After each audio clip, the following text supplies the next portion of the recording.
ಇವತ್ತು ನಾನು ಕೆಲಸ ಮಾಡ್ತಿರುವಾಗ ನನಗೆ ಈ ಥರ ಆಗುತ್ತೆ ಅಂತ ನಾನು ಅಂದ್ಕೊಂಡಿರಲಿಲ್ಲ. ಏನಾಗಿತ್ತು ಅಂದರೆ ನನಗೆ ಮನೆ ಕ್ಲೀನ್ ಮಾಡುವಾಗ ಕರೆಂಟ್ ಶಾಕ್ ಹೊಡೀತು. ಹೇಗೆ ಏನು ಅಂತ ಫುಲ್ ವಿಡಿಯೋ ನೋಡಿ ನಿಮಗೆ ಗೊತ್ತಾಗುತ್ತೆ. ನಮಸ್ಕಾರ ಸ್ನೇಹಿತರೆ, ನಿಮ್ಮ ಪ್ರೀತಿಯ ಕನ್ನಡತಿ ಚಾನಲ್ಗೆ ಆತ್ಮೀಯ ಸ್ವಾಗತ. ನನ್ನ ಚಾನಲ್ ನಿಮಗೆ ಇಷ್ಟ ಆಗಿದ್ದರೆ ಈಗಲೇ ಸಬ್ಸ್ಕ್ರೈಬ್ ಮಾಡಿ. ಹಾಗೆ ನಿಮ್ಮ ಈ ಸಣ್ಣ ಪ್ರೋತ್ಸಾಹ ನನಗೆ ತುಂಬಾ ಶಕ್ತಿ ಕೊಡುತ್ತದೆ. ಬನ್ನಿ ಬೇಗ ಮಾತಾಡಿ. ಕರೆಂಟ್ ಏನಕ್ಕೆ ಹೊಡಿತು, ಎಲ್ಲಿ, ಹೇಗೆ ಅಂತ ನಾನು ತಿಳಿಸ್ತೀನಿ.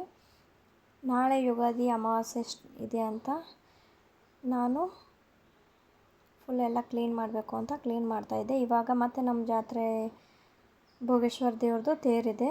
ಇನ್ನು 15 ದಿವಸ ಈ ಹುಣ್ಣಿಮೆಗೆ ತೇರು ಅಂದರೆ ಜಾತ್ರೆ ಮಾಡ್ತಾರೆ. ಹಾಗಾಗಿ 2 ಆಗುತ್ತೆ ಅಂತ ನಾನು ಮಾಡ್ತಾಯಿದ್ದೆ. ಆವಾಗ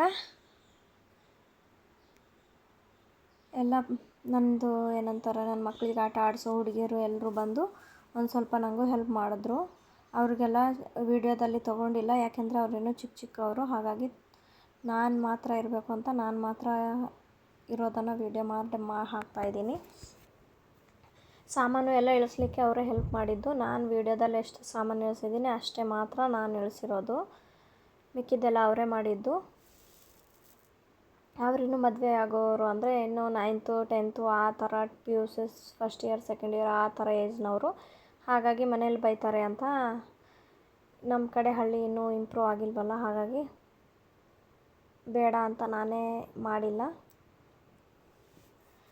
ಎಲ್ಲ ಮನೆ ಕ್ಲೀನ್ ಮಾಡಿದ್ಮೇಲೆ ಅವರು 10 ಗಂಟೆ ಆಯಿತು ಟೈಮು. ಅವ್ರಿಗೂ ಸ್ಕೂಲ್ ಸ್ಟಾರ್ಟ್ ಆಯಿತು. ಹಾಗಾಗಿ ಅವರು ಸ್ಕೂಲ್ಗೆ ಹೋದರು. ಅದಾದಮೇಲೆ ನಾನು ಮತ್ತು ನನ್ನ ಮಕ್ಕಳು ಮೂವರು ಕಲಿತು ಮಾಡ್ಕೊಳ್ತಾ ಇದ್ದೀವಿ ಕೆಲಸನ. ಎಲ್ಲ ಕ್ಲೀನ್ ಮಾಡಿ ನೋಡಿ ಧೂಳು ಎಲ್ಲ ಹೊಡಿತಾ ಇದ್ದೀನಿ. ಧೂಳೆಲ್ಲ ಹೊಡೆದಾದ್ಮೇಲೆ ಮನೇಲಿ ಸಣ್ಣದಾಗಿ ಕಾಕ್ರೋಚ್ ಅಂತಾರಲ್ಲ, ಅದು ಜಿಳ್ಳೆ, ಆ ಥರದ್ದು ಸಣ್ಣದು ಮರಿಗಳಾಗಿದ್ದಾವೆ, ಜಾಸ್ತಿ ಆಗಿದ್ದಾವೆ. ಅದಕ್ಕೆ ಏನು ಮಾಡಬೇಕು ಅಂತ ಕಮೆಂಟ್ ಮಾಡಿ ತಿಳಿಸಿ ಫ್ರೆಂಡ್ಸ್. ಅದ್ರ ಸಲುವಾಗಿ ಇಷ್ಟೊಂದು ಕ್ಲೀನ್ ಮಾಡ್ತಾ ಇರೋದು. ಏನನ್ನೂ ಬಿಡ್ತಾಯಿಲ್ಲ, ಎಲ್ಲ ಕಡೆ ಅಂದರೆ ಫುಲ್ಲು ಕಿಚನ್ ಫುಲ್ಲು ಬರೀ ಅವೇ ಇದ್ದಾವೆ ಅಷ್ಟು. ಮತ್ತು 8 ದಿವಸ 15 ದಿವಸಕ್ಕೊಮ್ಮೆ ಕ್ಲೀನ್ ಮಾಡ್ಕೋತಾನೆ ಇರ್ತೀನಿ. ಬಟ್ ಆ ಥರ ಆಗಿದ್ದಾವೆ. ಹಾಗಾಗಿ ನಿಮ್ಮ ಹತ್ರ ಏನಾದರೂ ಸೊಲ್ಯೂಷನ್ ಇದ್ದರೆ ಪ್ಲೀಸ್ ನನಗೆ ಕಮೆಂಟ್ ಮಾಡಿ ತಿಳಿಸಿ. ನೋಡಿ ಎಲ್ಲ ಕ್ಲೀನ್ ಮಾಡಿದೆ. ಕ್ಲೀನ್ ಮಾಡಿದ್ಮೇಲೆ ಎಲ್ಲನೂ ಗೂಡಿಸ್ಕೊಂಡು ಕಸನ ತಕ್ಕೋತಾ ಇದ್ದೀನಿ.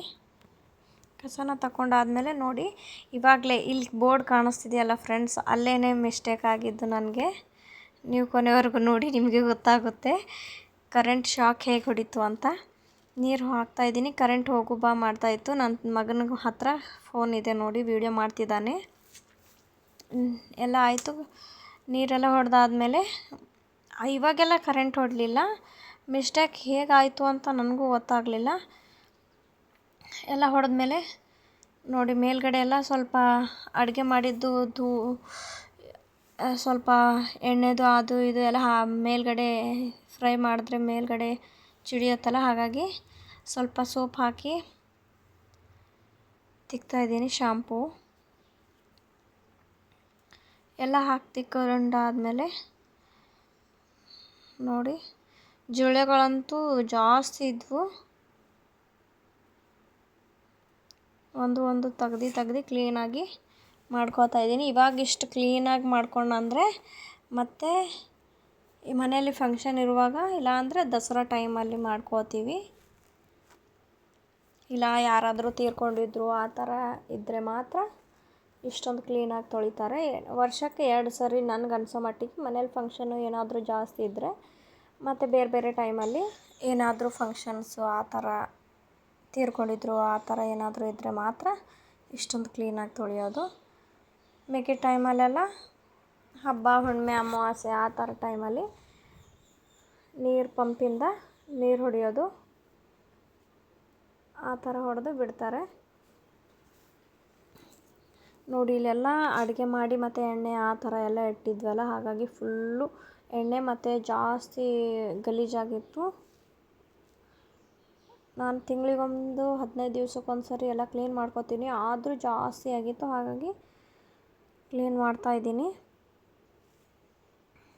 ನೋಡಿ ಕ್ಲೀನ್ ಹೇಗೆ ಮಾಡ್ತಾಯಿದ್ದೀವೋ ಹಾಗೆ ಜಾಸ್ತಿನೇ ಬರ್ತಾಯಿದೆ. ನಾನೊಬ್ಬಳೇ ಮಾಡ್ತಾಯಿರೋದು. ಬೇರೆ ಟೈಮ್ಗೆಲ್ಲ ಬೇರೆಯವರು ಎಲ್ಲರೂ ಇರ್ತಿದ್ರು. ಇವಾಗ ಮಾತ್ರ ನಾನೊಬ್ಬಳೇ ಮಾಡ್ತಾಯಿದ್ದೀನಿ.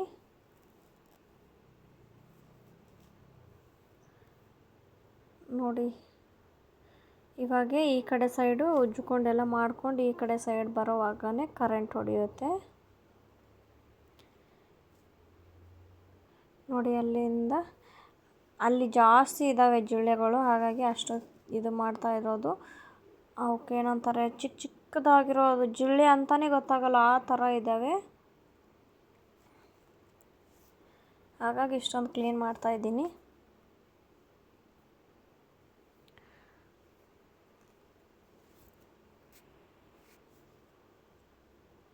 ನನ್ನ ಮಕ್ಕಳು ನನ್ನ ಕೈಯಿನ ಕೆಳಗೆ ಅಂದರೆ ಎಲ್ಲ ನಾನೇನೇನು ಕೇಳ್ತಾಯಿದ್ದೆ ಎಲ್ಲನೂ ತಂದು ಕೊಡ್ತಾಯಿದ್ದ ನನ್ನ ದೊಡ್ಡ ಮಗ. ಹಾಗಾಗಿ ನನಗೂ ಅಷ್ಟೊಂದು ಏನು ಕಷ್ಟ ಅನ್ನಿಸ್ಲಿಲ್ಲ. ಕಾಮನ್ ಆಗಿದ್ದು ಮಾಡೋದೇ ಅಲ್ಪ, ಹಾಗಾಗಿ ಕಷ್ಟ ಅನ್ನಿಸಿಲ್ಲ. ಬೇರೆ ಬೇರೆ ಕಡೆ ಅಂದರೆ ದಿನ ಮಾಡದೇ ಇರೋರು ಆ ಥರದವರು ಮಾಡು ಅಂದರೆ ಭಾಳ ಕಷ್ಟ ಆಗುತ್ತೆ. ಹಾಗಾಗಿ ನನಗೇನು ಕಷ್ಟ ಆಗಲಿಲ್ಲ, ನಾನೇ ಮಾಡ್ಕೊಳ್ತಾ ಇದ್ದೀನಿ. ನೋಡಿ ಇಲ್ಲೆಲ್ಲ ಎಣ್ಣೆ ಚಿಡ್ದಿತ್ತು, ಟೈಲ್ಸ್ ಎಲ್ಲ ಗಲೀಜಾಗಿದ್ವು, ಹಾಗಾಗಿ ಫುಲ್ ಕ್ಲೀನಾಗಿ ನಾನೇ ತಿಕ್ಕೋತಾ ಇದ್ದೀನಿ.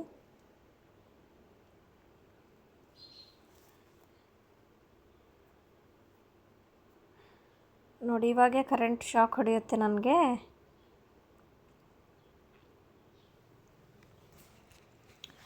ನಾನು ಕಾಮನಾಗಿ ಎಲ್ಲ ಕಡೆ ಉಜ್ಜುತ್ತಾ ಇದ್ದೀನಿ ಅಂತ ಉಜ್ಕೋತಾ ಹೋಗ್ತಾಯಿದ್ದೆ. ಇನ್ನು ಬೋರ್ಡು ಇನ್ನೂ ಸ್ವಲ್ಪ ದೂರನೇ ಇತ್ತು, ಬಟ್ ಹೇಗೆ ಹೊಡೆಯುತ್ತೋ ಕರೆಂಟು ಅಂತ ನಂಗೆ ಗೊತ್ತಾಗಲಿಲ್ಲ. ಕರೆಂಟ್ ಹೊಡೆದಾಗ ಮಾತ್ರ ಒಂಥರ ಕೈ ಜುಮ್ ಅಂತ ಹೇಳ್ದಂಗೆ ಆಯಿತು. ಹಾಗಾಗಿ ಅದನ್ನಲ್ಲೇ ಬಿಟ್ಕೊಂಡು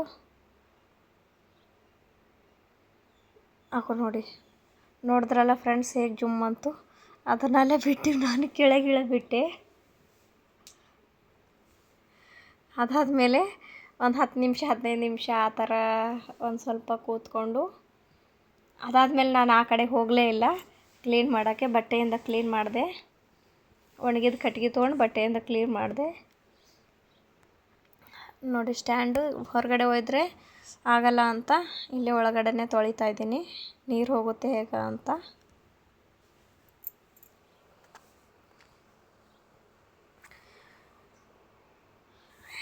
ಎಲ್ಲ ಅಡುಗೆ ಮನೆ ಎಲ್ಲ ಕ್ಲೀನ್ ಆಯಿತು. ಕ್ಲೀನ್ ಆದಮೇಲೆ ಒರೆಸ್ಕೋತಾ ಇದ್ದೀನಿ. ಕೆಳಗಡೆ ಎಲ್ಲ ಇದು ಮಾಡಿದ್ದು ಗಲೀಜಿರುತ್ತೆ, ಹಾಗಾಗಿ ಒರೆಸ್ಕೋತಾ ಇದ್ದೀನಿ. ನೋಡಿದ್ರಲ್ಲ ಫ್ರೆಂಡ್ಸ್, ನನ್ನದು ಮನೆ ಕೆಲಸ ಅಂದರೆ ಸುಮ್ಮನೆ ಅಲ್ಲ, ತುಂಬಾ ಕಷ್ಟ ಇದೆ. ಹಳ್ಳಿ ಜೀವನ ಮತ್ತು ಹಳ್ಳಿ ಸೊಗಡು ನಿಮಗೆ ಇಷ್ಟ ಆಗಿದ್ದರೆ ಈಗೆಲ್ಲ ಲೈಕ್ ಮಾಡಿ ಮತ್ತು ಶೇರ್ ಮಾಡಿ, ಮರೀದೆ ಕಮೆಂಟ್ ಮಾಡಿ ಮತ್ತು ಸಬ್ಸ್ಕ್ರೈಬ್ ಮಾಡಿ ಫ್ರೆಂಡ್ಸ್. ನಿಮ್ಮ ಈ ಸಣ್ಣ ಪ್ರೋತ್ಸಾಹ ನಮಗೆ ತುಂಬಾ ಶಕ್ತಿ ಕೊಡುತ್ತದೆ. ಗುಡಿಸೋದೆಲ್ಲ ಆಯಿತು, ಮತ್ತು ಮನೆಯೂ ಒರೆಸೋದಾಯಿತು. ಒರೆಸಿರೋದಾದಮೇಲೆ ನನ್ನ ಮಕ್ಕಳು ಹೊರಗಡೆ ಆಟ ಆಡ್ತಾಯಿದ್ರು, ಹಾಗಾಗಿ ಬೇಗ ಬೇಗ ಮುಗಿಸ್ಕೋತಾ ಇದ್ದೀನಿ. ನೀರು ನನ್ನ ಮಕ್ಕಳು ಯಾವುದೋ ಸೊಪ್ಪು ತಂದು ಹಾಕಿದ್ರು, ಹಾಗಾಗಿ ನೀರು ಕ್ಲೀನ್ ಮಾಡ್ಕೋತಾ ಇದ್ದೀನಿ. ಬೆಳಗ್ಗೆನೇ ತುಂಬಿರೋದಿತ್ತು, ನೋಡಿ ಎಷ್ಟು ಗಲೀಜು ಮಾಡಿಬಿಟ್ಟಾರ. ಅದಕ್ಕೆ ಅದನ್ನು ತೊಳ್ಕೊಂಡು ಕ್ಲೀನ್ ಮಾಡ್ಕೋತಾ ಇದ್ದೀನಿ.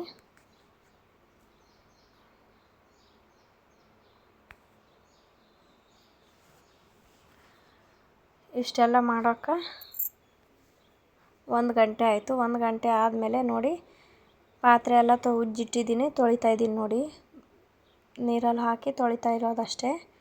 ನೋಡಿ ನನ್ನ ಚಿಕ್ಕ ಮಗನು ಫುಲ್ ನೀರೆಲ್ಲ ಆಡಿ ಮೈ ಎಲ್ಲ ತೊಯ್ಸ್ಕೊಂಡಿದ್ದಾನೆ, ಬಟ್ಟೆ ಎಲ್ಲ ತೊಯ್ದೋಗಿದೆ. ನನ್ನ ಮಕ್ಕಳು ಸಣ್ಣ ಏನೇನು ಚಿಕ್ಕ ಚಿಕ್ಕ ಸಾಮಾನುಗಳಿರುತ್ತೆ ಅದನ್ನು ಎತ್ತಿ ಹೆಲ್ಪ್ ಮಾಡ್ತಿದ್ದಾರೆ ಅಮ್ಮನಿಗೆ.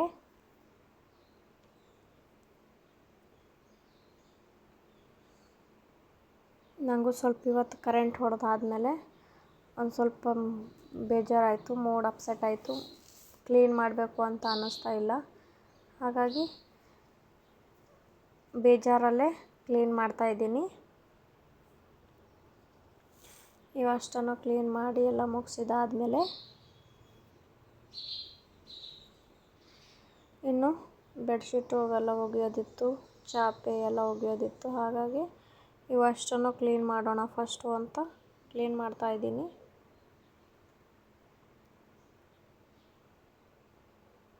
ಇವತ್ತು ಬೆಳಗ್ಗೆ 9 ಗಂಟೆ ನಾಷ್ಟ ಮಾಡಿ ಕೆಲಸಕ್ಕೆ ನಿಂತಿದ್ದೀವಿ.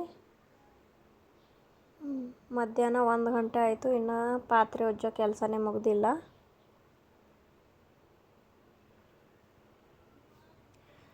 ಈ ಕೆಲಸ ಮುಗ್ದಿದ್ದಾದಮೇಲೆ ಇನ್ನು ಬೆಡ್ಶೀಟ್ ಅವೆಲ್ಲ ಒಗೆದು ಹಾಕಬೇಕು. ಪಾತ್ರೆ ಎಲ್ಲ ಉಜ್ಜೋಕ್ಕೆ ನನಗೆ 2 ಗಂಟೆ ಆಯಿತು. 12 ಗಂಟೆಯಿಂದ ಉಜ್ಜುತ್ತಾ ಇದ್ದೀನಿ. 2 ಅವರ್ ಆಯಿತು ಎಲ್ಲ ಉಜ್ಜಿ ಎಲ್ಲ ತೊಳೆದು ಕ್ಲೀನ್ ಮಾಡಿ ತೆಗೆದಿಡ್ಲಕ್ಕ. ನೋಡಿ ನನ್ನ ಮಗ ಒಂದೊಂದಾಗೆ ತೆಗೆದಿಟ್ಟು ನಂಗೆ ಹೆಲ್ಪ್ ಮಾಡ್ತಿದ್ದಾನೆ. ಅದಾದಮೇಲೆ 2 ಗಂಟೆ ಆಯ್ತಲ್ಲ, 2 ಗಂಟೆ ಆದಮೇಲೆ 2:30 ಆಯಿತು ಇವೆಲ್ಲ ಬೆಡ್ಶೀಟು ಎಲ್ಲ ಒಗೆಯೋಕ್ಕೆ. ನೋಡಿ 2:30 ಆಯಿತು. 2:30ಯಿಂದ ಮೇಲ್ಗಡೆ ಒಣಗಾಕೋಕೆ ಹೋಗ್ತಾಯಿದ್ದೀನಿ. ಇನ್ನು ಇವತ್ತು ಊಟ ಮಾಡಿಲ್ಲ, ಅಡುಗೆ ಮಾಡಿ ಊಟ ಮಾಡಬೇಕು. ನನ್ನ ಮಕ್ಳಿಗೆ ಹಸಿವಾಗಿದೆ ಅಂತ ಅಂತಿದ್ದಾರೆ. ಇದಿಷ್ಟು ಮುಗಿಸಿ ಅಡುಗೆ ಮಾಡ್ತೀನಿ.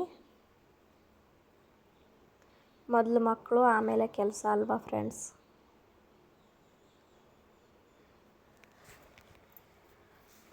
ನೋಡಿ ಇಷ್ಟನ್ನು ಒಣಗಾಕ್ತೀನಿ. ಇನ್ನೂ ಜಾಸ್ತಿ ಇದ್ದಾವೆ, ಅದು ತೆಗ್ದಿಲ್ಲ. ತೆಗೆದ್ರೆ ಇನ್ನೂ ಏನಂತಾರೆ, 1 ದಿವಸ ಬೇಕು ಫುಲ್ಲಿ ಬಟ್ಟೆಗೆ. ಹಾಗಾಗಿ ಎಷ್ಟು ಯೂಸ್ ಮಾಡಿದ್ದೀವಿ ಅಷ್ಟನ್ನೇ ಮಾತ್ರ ಒಗಿತಾ ಇರೋದು. ಯೂಸ್ ಮಾಡದೇ ಇರೋದು ನಮ್ಮ ಮನೇಲಿ ಯಾರೂ ಮುಡ್ಸ್ಕೊಳ್ಳೋದು ಆ ಥರ ಇಲ್ಲೆಲ್ಲ ದೂರ ಇರ್ತಾರೆ. ಹಾಗಾಗಿ ಅದನ್ನು ಸ್ವಲ್ಪ ಗಂಜಲ ಹಾಕಿ ಮನೆಯೆಲ್ಲ ಚಿಂಪಡಿಸ್ಬಿಟ್ರೆ ಮುಗೀತು. ಇವೆಲ್ಲ ಕ್ಲೀನ್ ಮಾಡಿದ್ದೀನಿ. ನಾಳೆ ದೇವ್ರ ಕೋಣೆ ಕ್ಲೀನ್ ಮಾಡೋ ವ್ಲಾಗ್ ತೋರಿಸ್ತೀನಿ ಫ್ರೆಂಡ್ಸ್. ನನ್ನ ಚಾನಲ್ ನಿಮಗೆ ಇಷ್ಟ ಆಗಿದ್ದರೆ ಲೈಕ್ ಮಾಡಿ, ಸಬ್ಸ್ಕ್ರೈಬ್ ಮಾಡಿ, ಹಾಗೆ ಮರೀದೆ ಕಮೆಂಟ್ ಮಾಡಿ, ಬೆಲ್ ಬಟನನ್ನು ಆನ್ ಅಂತ ಪ್ರೆಸ್ ಮಾಡ್ಕೊಳ್ಳಿ friends. Thank you for watching friends. ಜೈ ಜವಾನ್ ಜೈ ಕಿಸಾನ್.